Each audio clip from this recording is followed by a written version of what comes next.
sniping at us all the time. You know, my tongue was so swollen it filled my entire mouth. I would have sold my soul to the devil for a drink. Would you like another, sir? Oh, thank you very much, sir. It's very good of you. Thank you, thank you, thank you. Same again, please. We don't see you gentlemen from the Eastgate platoon in this part of the globe very often. No, we're over to see about the big exercise on Sunday. Ah? What exercise is that, then? All the Home Guard units in the area are taking part. That's enough, Sergeant. Careless talk, you know. What? Careless talk, eh? No. Where was I? In the desert, dying of thirst. Oh, thank you so much. Thank you. Yes. Cheers. Yes. As I was saying, my tongue was absolutely black. And then I remembered the old trick of sucking a pebble. Only trouble was, no pebbles in the desert, what? Nothing but sand, don't you know? And then I had an idea, and I pulled out my gold hunter. Beautiful watch. It belonged to my father. It's even got an alarm. And I popped that in my mouth. And I left it there for 3 days. And there's no doubt about it that that watch saved my life. That's a remarkable story, Well, sir. I'll tell you something that's even more remarkable. When I took that watch out, it was still going perfectly. It hadn't lost or gained a second. Well, I'll prove it to you. Look, I'll pop this into my mouth for a few minutes, and you'll see. I'll just set the alarm. Ah.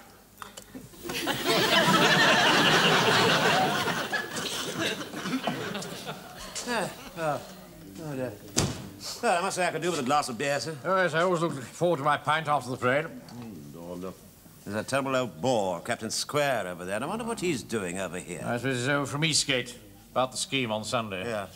Let's go to the other end of the bar. Yeah, good idea. Good evening, Mr. Marion. Good evening. Mr. Wilson. Good evening to you, good evening.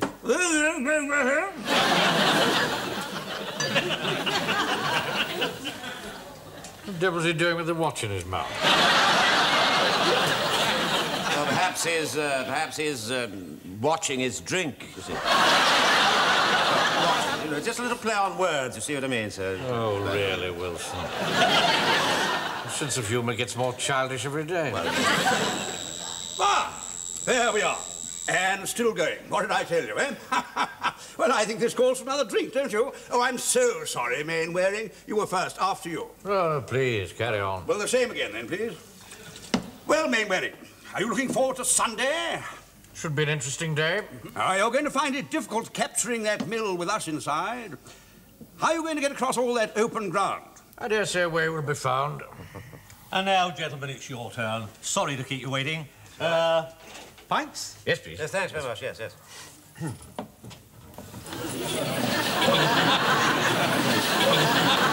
Sorry, gents. No more beer.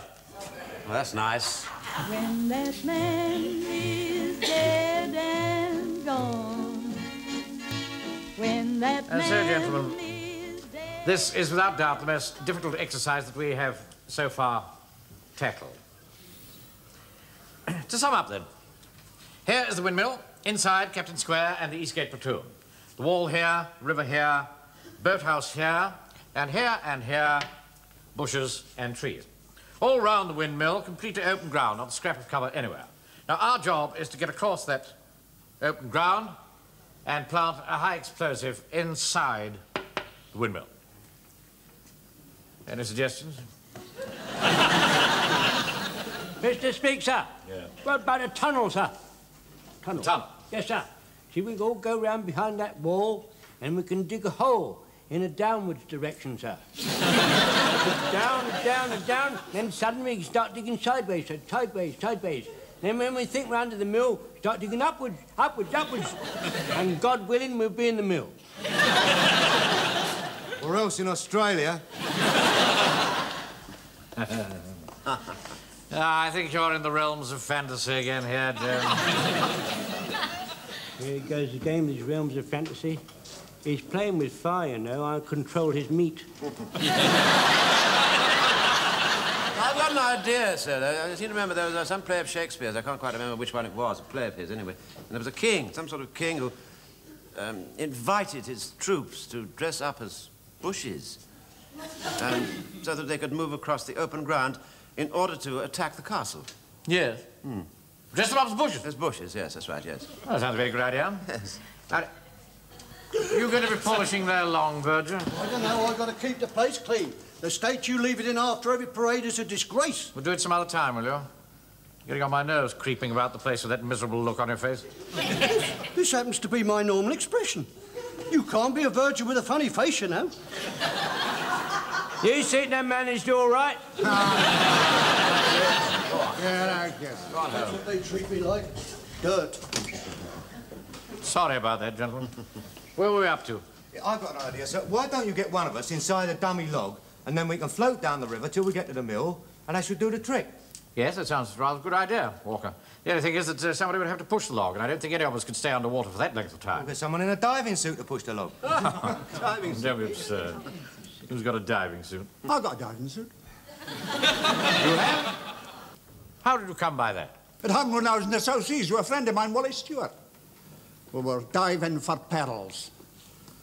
Well, one day he was down below doing the job and I was up on deck with the native boys working the pumps. And suddenly I felt 4 pulls on his lifeline. That means haul me up. I knew there was trouble. So I looked down. See out there's as clear as crystal. And there was Wally fighting for his life with a giant squid. I never hesitated. I dived down and down into the depths, and I plunged my knife between those 2 hideous eyes. My lungs were bursting, a red mist before my eyes. The sea was black with the inky liquid from the squid. I gave the signal, and I quickly pulled Wally up. When I got him on deck, I unscrewed his helmet, and then I realized they'd pulled him up too quickly. He was dying from the dreaded bend.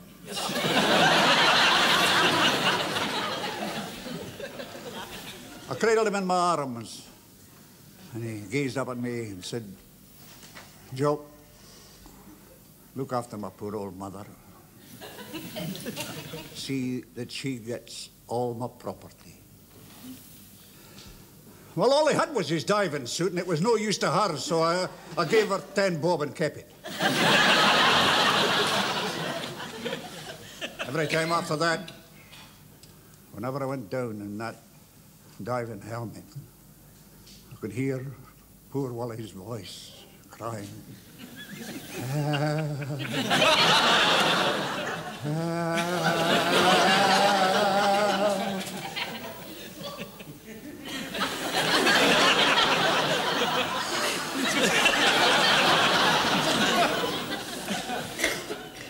So, we take it you have a diving suit. Mr. Speaker. Yes. I'll go to the vicar and I'll borrow that imitation log he's got, what he uses in his pantomime, Babes in the Wood. I don't think you like that very much. Oh, don't you fret about that, sir. I'm in charge of his meat, so he'd do anything for a bit of kidney. Very well. There's nothing else we can do tonight. We'll parade here at the usual time tomorrow and discuss the plan in detail. That's all. Hello? Hello? It's me here, Captain Square, the verger, Wilmington-on-Sea Parish Church. Is any news? Yes, sir. I found out how they're going to get into the mill. How? The same way as Shakespeare did it. Shakespeare? What you talking about? They're going to dress up as bushes, creep into the crops, and then across the open ground. Good Lord, that old trick. Mainwaring must be slipping. Well, thank you for your help. Oh, it's a pleasure, sir. I'd do anything for you, sir. You're a gentleman. Not like Mandarin's lot. Treat me like dirt, they do. Just like dirt. Love, life is a melody never heard before. All right, Fraser? Fine, fine. Thank you, sir. Right, I'll just run through the plan in detail again. We are in the boathouse here, and Fraser will push the log out from the inside of the boathouse into the open river here. Then, remaining underwater all the time, he'll push the log along through the river till he comes level with the windmill here. What do you do then, Fraser? When I'm level with the windmill, I give one tug on my lifeline. Right. Now, when Fraser tugs on his lifeline, I shall give one warble on my bird warbler. And what do you do then, Wilson? Well, when you've done your warble on your bird warbler, I shall start to create the first diversion. Right, Walker? Well, when you've warbled and Sergeant Wilson starts the first diversion, I'm going to help him with it. That's right. And what happens then, Fraser? While the diversion is attracting the attention of the defenders in the mill, I quickly tilt Jones and the log onto the bank. Excellent. Thank you. Jones? Where's Jones?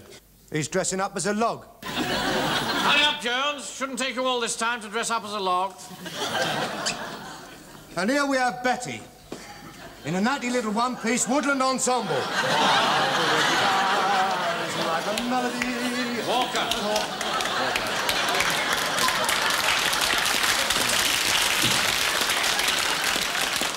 All right, stand easy, Corporal.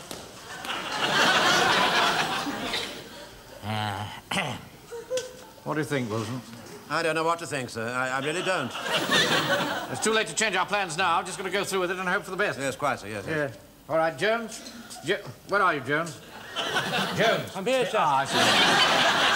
Now, we've just got to the bit where you've been tipped on the bag. You see? Yes, sir. I want you to do then. Well, sir, it's like this. Once Sergeant Wilson's been diverted, I make my way to the windmill. That's right. Sir. Now, when Jones reaches the windmill, I shall then give 2 warbles on my bird warbler. And what happens then? When I hear you give 2 warbles on the bird warbler, I start the second diversion. And I help him with it. That's right. Now, Jones. This second diversion should just about give you time to get to the mill. You see?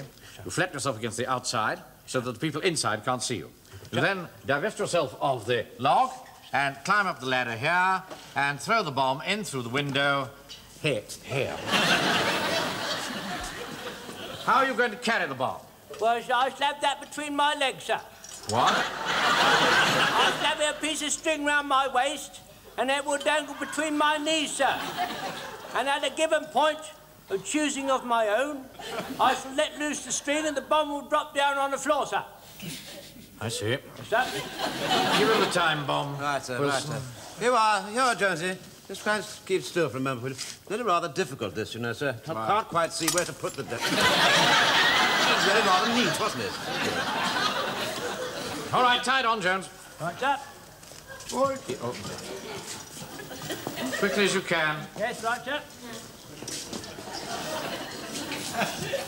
Do hurry, I want to try this out. I've only got 2 pairs of legs, you know, sir. Give him a hand, Walker. Right, here, go on. Open up, Jonesy. Yes. Now, look, Joe, I'm tying a knot, so put your finger on it. Not there. Oh, get on with it. Well, I'll try this out and see if you can release the bomb. Right, off you go. Right, sir, right, sir. Release the bomb! Right, sir. Yeah, all right. Right, you can stop jumping about now, Jones. Right, Well, that seemed to work, Wilson. Yes, that's it. Would you like me to put the bomb back in again? Oh, no, we can't go through all that nonsense again. No. Let's just assume that it's inside. Now, stand by, everybody, because I want to run through this right from the start. Right, take up your positions. We're going through from the beginning. Where have you gone to? Where is he? I'm down here, sir. We're going from the beginning. Corporal. Very good, sir. Right, sir. Right. You all right, Fraser? Aye, sir. Now, don't forget, boys. Put him on the don't raft. forget what I taught you. And keep up a nice, steady pressure. Don't worry, Mr. Fraser. We'll keep pumping. And don't forget the signals. If I give 4 pulls on this lifeline, it means I'm coming up. If you give 4 pulls on the lifeline, it means you want me to come up, see? Yeah, I've got it, Mr. Fraser. 2 different signals, 4 and 4. Never mind. Put the